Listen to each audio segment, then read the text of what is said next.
जय हिंद मेरे प्रिय विद्यार्थियों। क्या आपने कभी सोचा है कि आज हम जो हिंदी साहित्य पढ़ते हैं उनकी नींव किसने रखी? जी हाँ, मैं बात कर रही हूँ उस युग के महान लेखक भारतेंदु हरिश्चंद्र जी की, जिन्होंने आधुनिक हिंदी साहित्य को नई दिशा दी।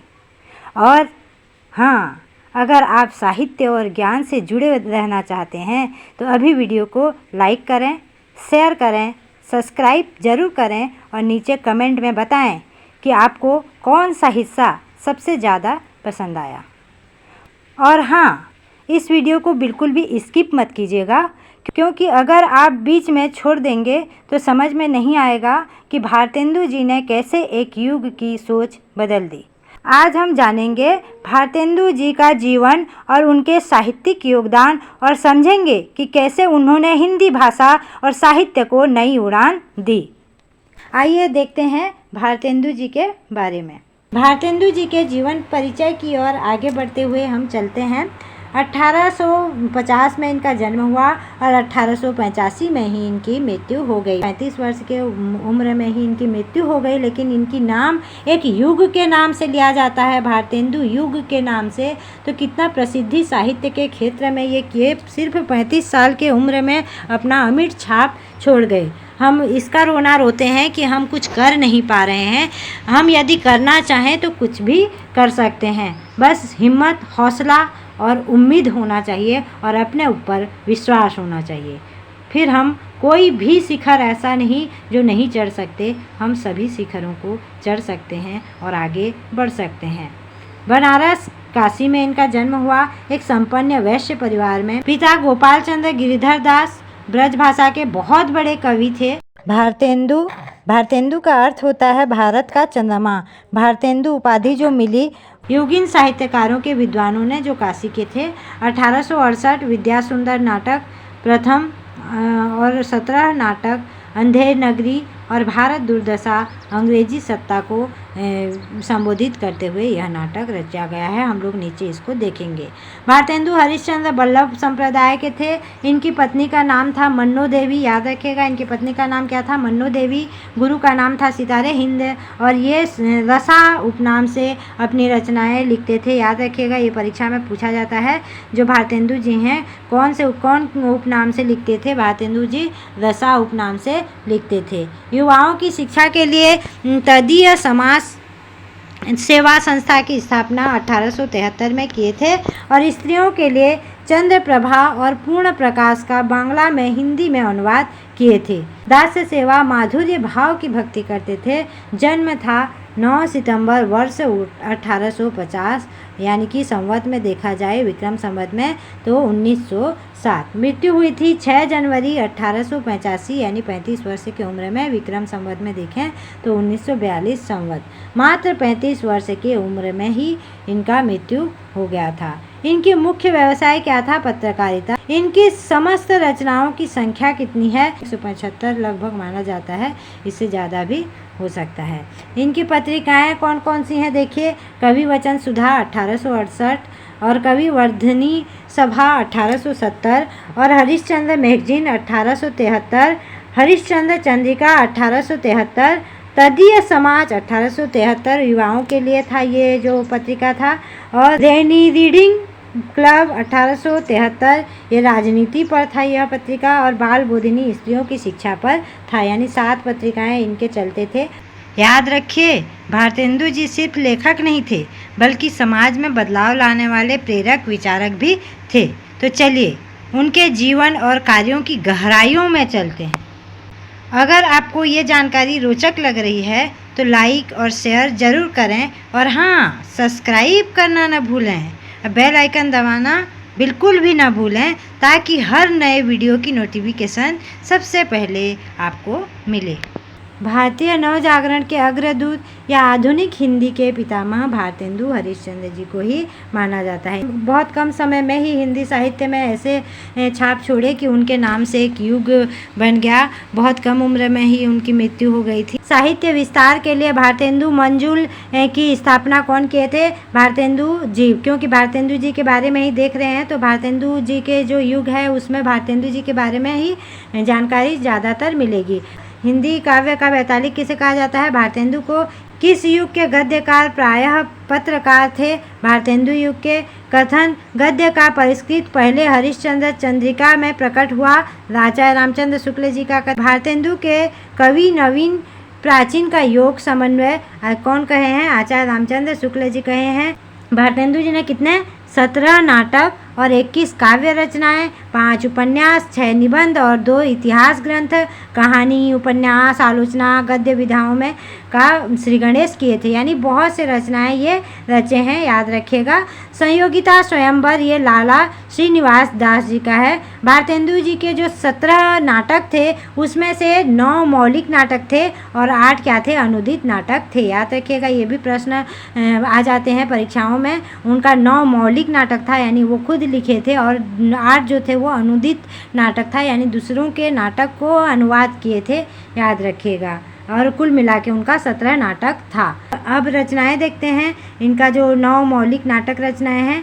वैदेही हिंसा, हिंसा न भवती 1873, प्रेम जोगिनी 1875, चंद्रावली 1876, विशस्य विषमोषधम 1876 और भारत दुर्दशा 1880।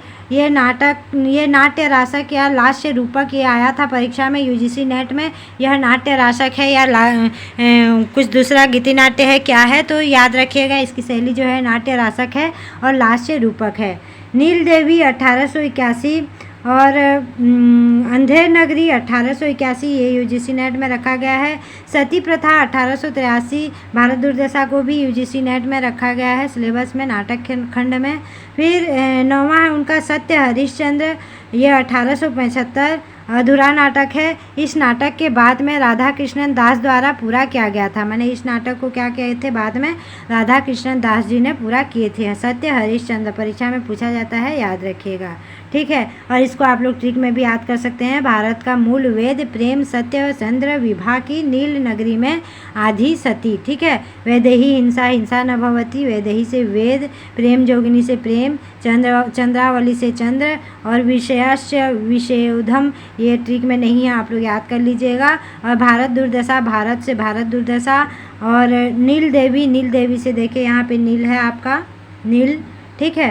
अब आगे बढ़ते हैं। अंधेर नगरी, अंधेर नगरी से आपका आधी, ठीक है। इस तरह से याद कर सकते हैं।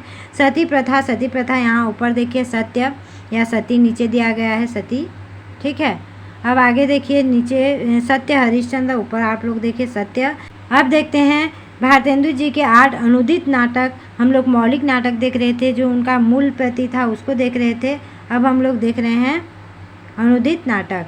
भारत की अनु से विद्या रत्न पाया, धनमंजरी ने तब सभा में मुद्रा बंधु को दी, ठीक है। ये ट्रिक है, याद रखिए। और एक ट्रिक है, ये सुंदर रत्न को विखंडन कर धन कमाओ, सत्य है जननी राक्षस है, विद्या रत्न है पाखंड धन कपूर है, पर दुर्लभ है भारत जन में मुद्रा। इस तरह से बहुत से 3 ट्रिक हैं, आप लोगों को जो इजी लगे वो ट्रिक से याद कर सकते हैं। पहला है विद्या सुंदरी, विद्या से विद्या सुंदरी, याद रखिएगा क्या है? सुंदर से विद्या सुंदर। 1868 रत्नावली, रत्नावली से रत्न, देखिए यहाँ पे रत्न दिया गया है, यहाँ पे आपका रत्न दिया गया है, तो 1868। पाखंड विखंडन, ये 1872 में, देखिए यहाँ पे विखंडन। धनंजय विजय 1873, कर्पूर मंजरी 1875, भारत जननी 1877 गीति नाट्य था, संस्कृत से हिंदी में अनुवाद किया गया था।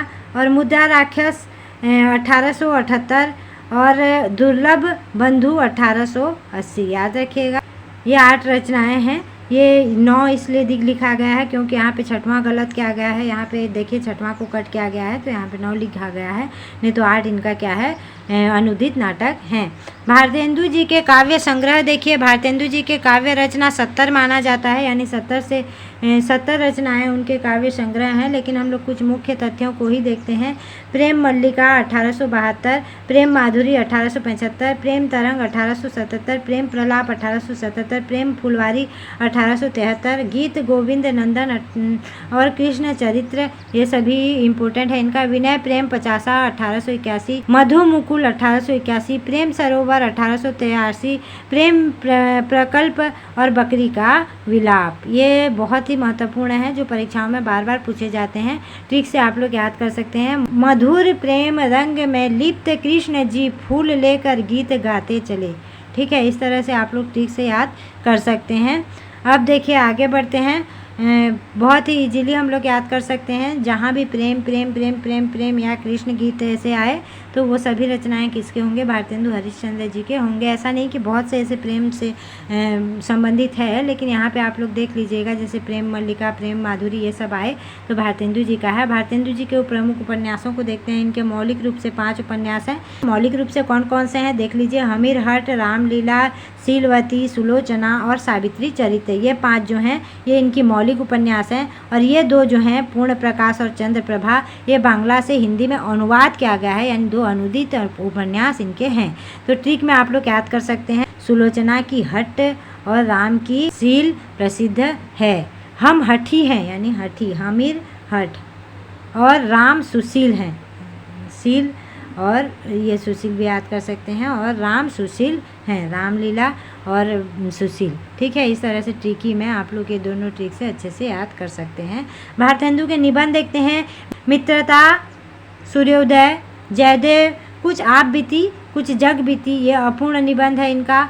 सबे जाति गोपाल की बंग भाषा की कविता, ये ट्रिक से आप लोग याद कर सकते हैं। भारत माता और सूर्य देव की जय पूरे जग में, याद रखिएगा ये सब ट्रिक है। भारत माता से आप लोग याद कर सकते हैं ये सभी, हाँ ये ट्रिक है, आप लोग इससे याद कर सकते हैं। भारतेंदु जी के इतिहास ग्रंथ देखते हैं।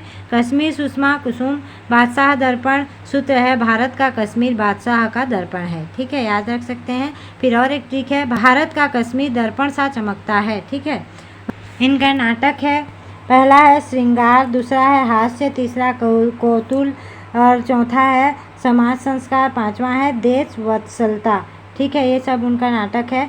भारतेंदु ने अपने पिता गोपाल चंद्र, यानी जो उनके पिता थे गोपाल चंद्र, जिनको गिरिधर दास भी कहा जाता था, लिखित नुहुस 1857 को प्रथम नाटक माना है। यानी भारतेंदु ने अपने पिता जो गोपाल चंद्र थे उनके लिखित नुहुस जो नाटक है 1857 ईस्वी में इसको प्रथम नाटक माना है, याद रखिएगा। कुछ विद्वानों ने रीवा नरेश विश्वनाथ सिंह विचरित आनंद रघुनंदन 1843-45 को प्रथम मौलिक नाटक माना है। अब भारतेंदु जी जो प्रथम माने हैं, कौन किसको क्या माने हैं देखिए। प्रथम नौसू 1857 गोपाल चंद्र गिरिदास, यानी कि उनके पिता के जो नाटक हैं उसको प्रथम नाटक माने हैं। और फिर द्वितीय शकुंतला 1862 राम लक्ष्मण सिंह। तृतीय माने हैं विद्या सुंदर 1868 भारतेंदु जी। तप्ता संवरण श्रीनिवास दास। ठीक है, आज का क्लास यहीं समाप्त करते हैं। मेरे प्रिय विद्यार्थियों, बहुत बहुत धन्यवाद।